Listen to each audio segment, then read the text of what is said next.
Are you curious about how you can make money from land? Today, I'm going to show you a 1-acre lot in Warren County, North Carolina, and I'm also going to start with part 1 on a live series I'll be doing on how to make money from vacant land. And of course, for anyone who's live, if you have any questions, I'll check in and answer them as I'm going through everything. But just to start, my name is Erica. I have a company, Hipcamp Capital. I buy and sell vacant land. The website is gokchecapital.com, and you can find all of our properties under Buy Land.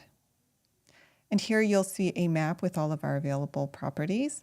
You can click on a pin. This is an interactive map, so you can scroll in and out to find the property in the area you're interested in. And if you click on a pin, you'll see a link to the property's main listing page.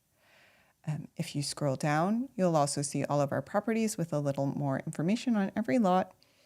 And I'll also note that the status of the property is here in this column under status. So it'll tell you whether it's available or whether it's on hold. We do have a nifty hold feature for all properties that we're selling ourselves as for sale by owner. That'll let you hold the property for up to 8 days while you do your research. And if you find that a property you're interested in is on hold, you can see when that hold is up, so you can check back in at the end of the hold period to see if the person moved forward or not. You can also tell whether the property is listed as for sale by owner in the status column. If it's listed with a realtor, it'll say, if it just says available, that's for sale by owner. So that means you can hold it. That also means all for sale by owner properties have an owner financing option. And we do tailor our owner financing to every buyer. So just reach out to us and we'll work with you on a down payment and a monthly payment that will be affordable.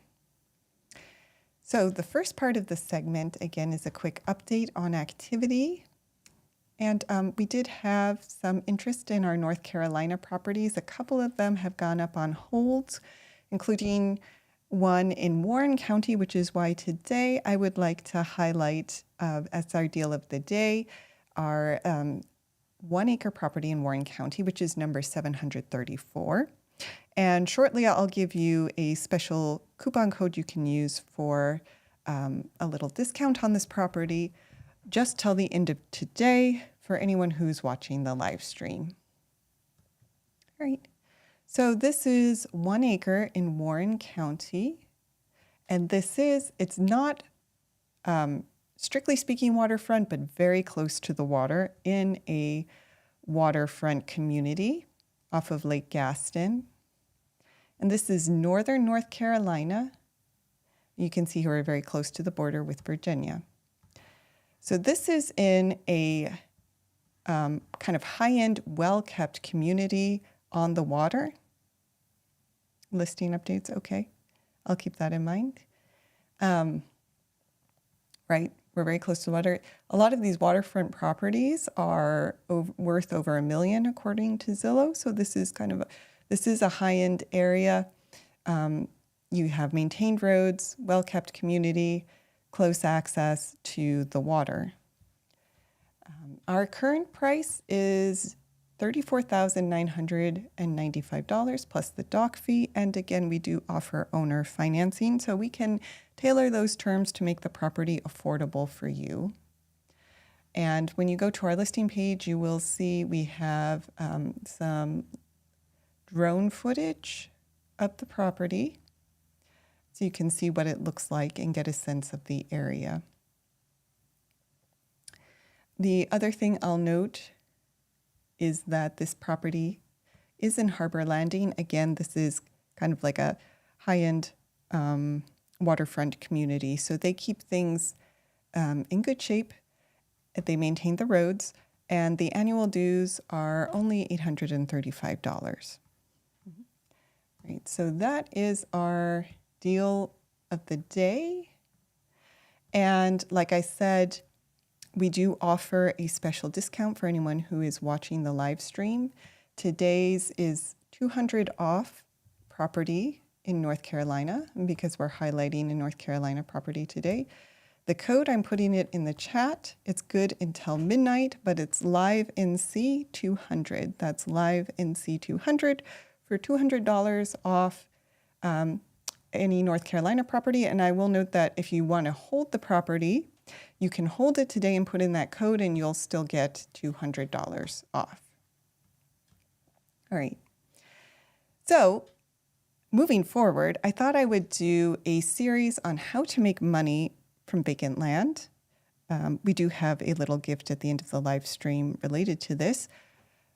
But vacant land is a very versatile asset. A lot of people think of it primarily either as an investment or something to build a home on, but there are a lot of other things you can do with vacant land that I wanted to highlight, many of which require less upfront investment or development than building. So that could be really helpful for someone who's looking at land as an asset and was initially thinking maybe of just holding on to it. So the first use I will cover in today's live stream is making money by renting out camp space on your property. And just for some context, this has become somewhat of a bigger issue, as anyone who's a camping enthusiast may see that public land is becoming more and more crowded and more expensive to camp on. Additional regulations are going in place. So there is less space for camping on public land, which means there is a greater need for private landowners to provide camping spots. And in fact, Colorado has been seeing this. There was an article on how Colorado counties are witnessing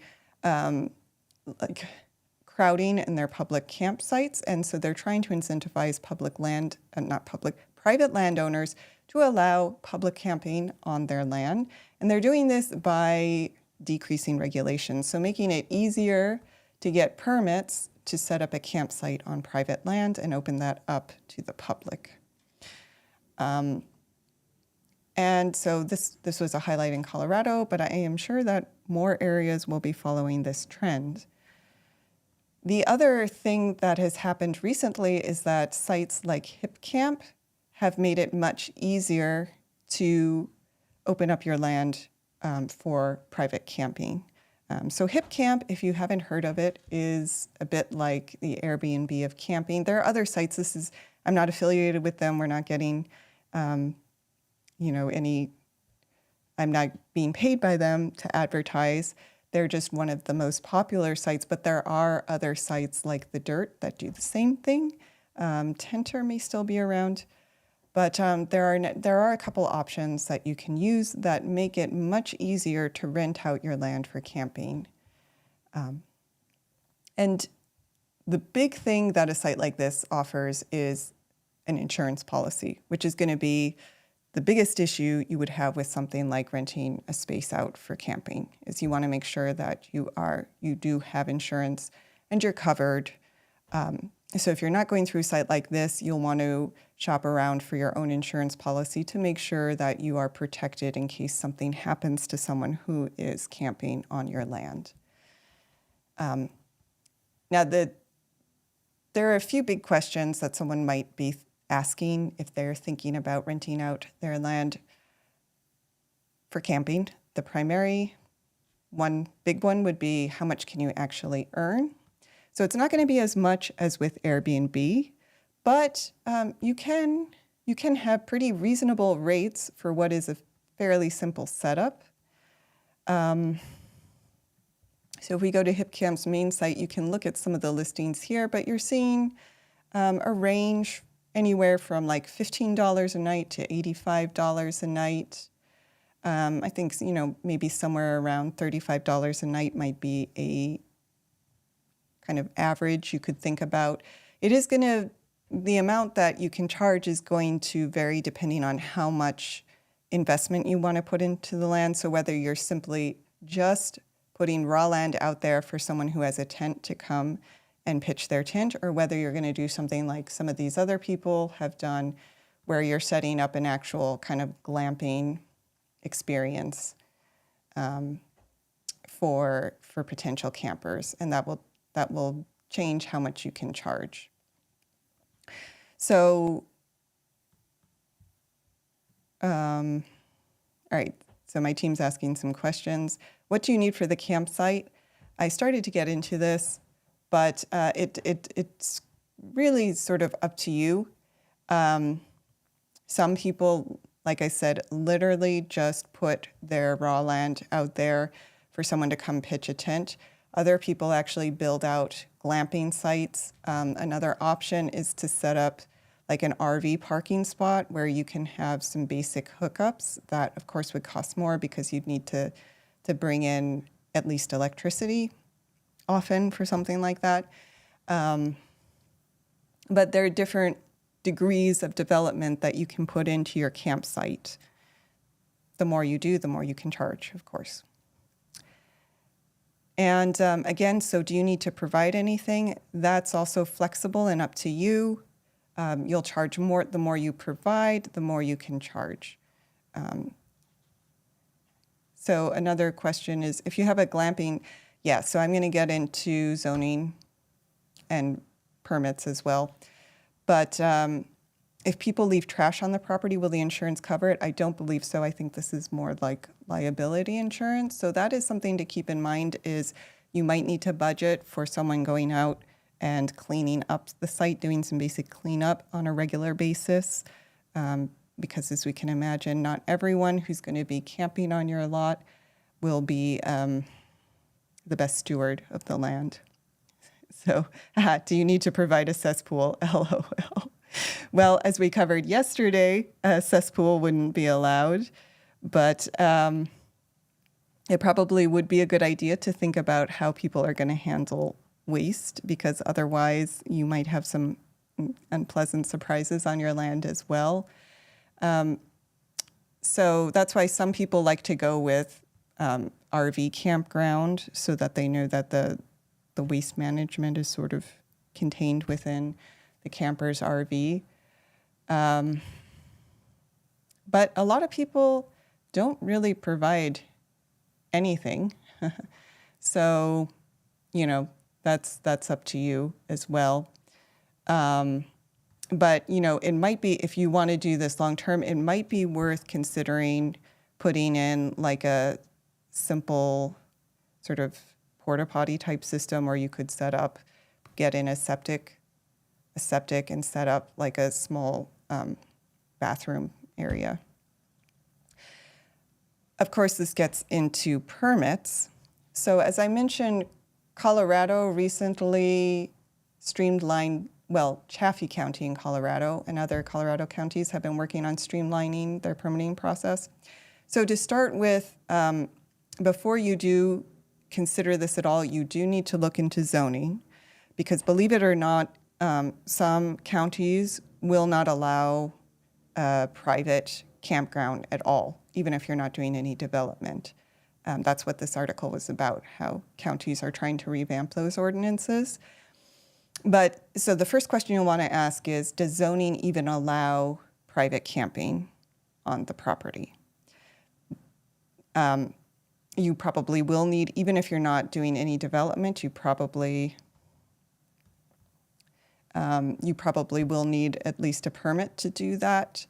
And then any kind of development you do will require permitting as well. So if you're going to put in like a wastewater facility, that'll have to go through a permit process. If you do go as far as like putting in a septic, that'll have to get a perk test done, like your standard process. If you set up a quasi permanent outfit, like a glamping tent or a small cabin, that'll probably have some kind of permit as well, but it's going to vary from county to county, so you'll want to look into what their requirements are.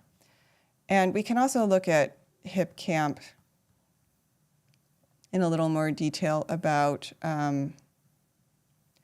their insurance. So they do say that they provide $1 million in liability insurance.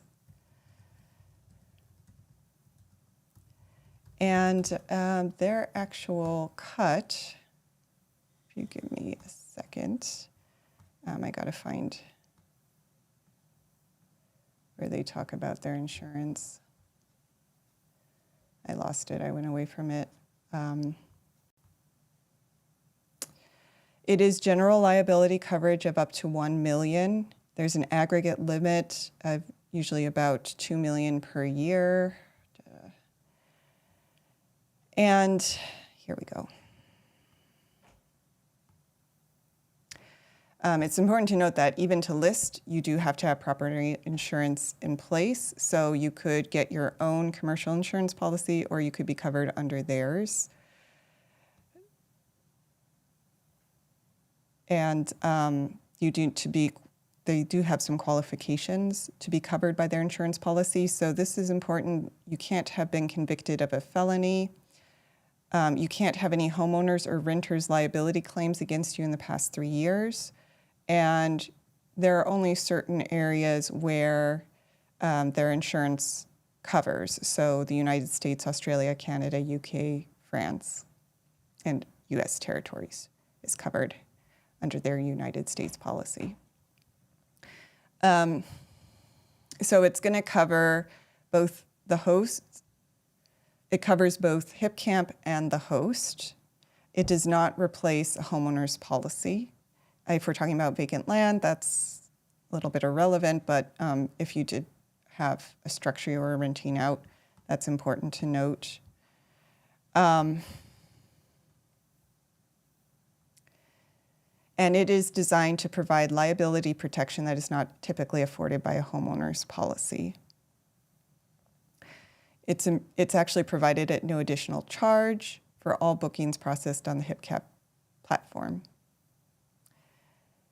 And they have an additional property protection plan. That's a good question.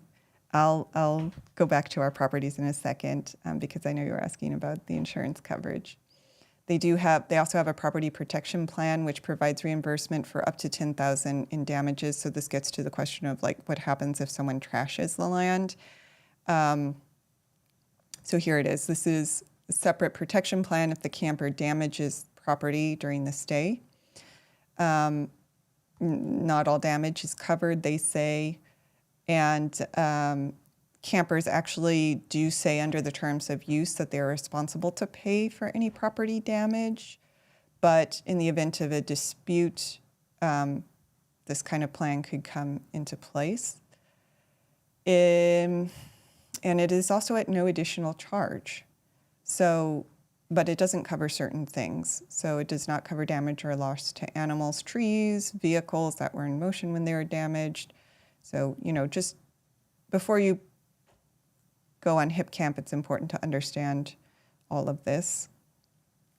All right, too deep on insurance. Okay, so what kind of property would be good for something like this?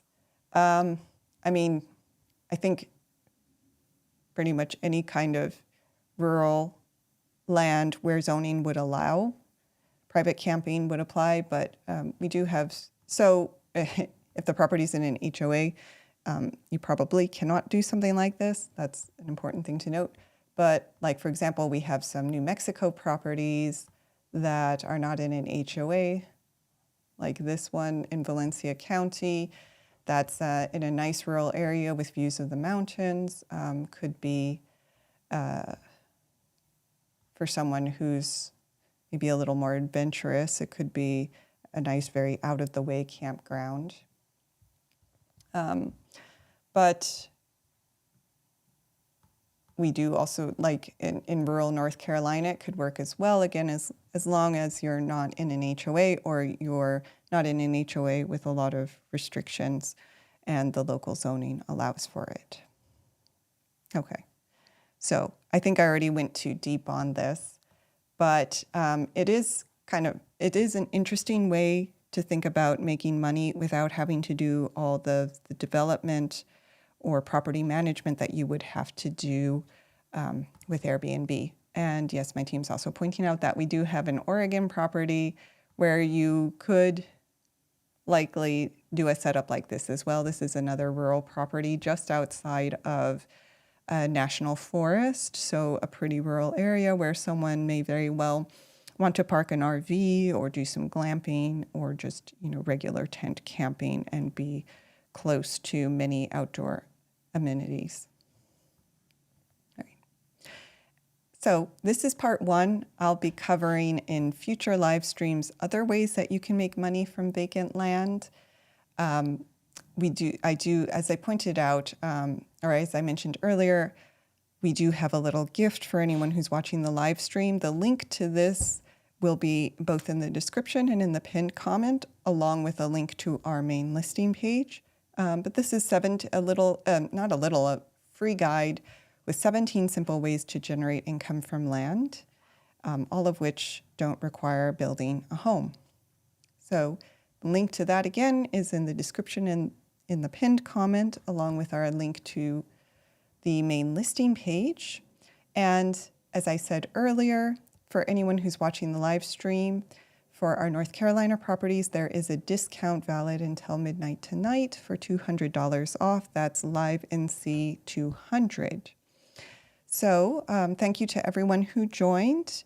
I'll be here tomorrow again at 2 p.m. to cover another way that you can make money from vacant land. And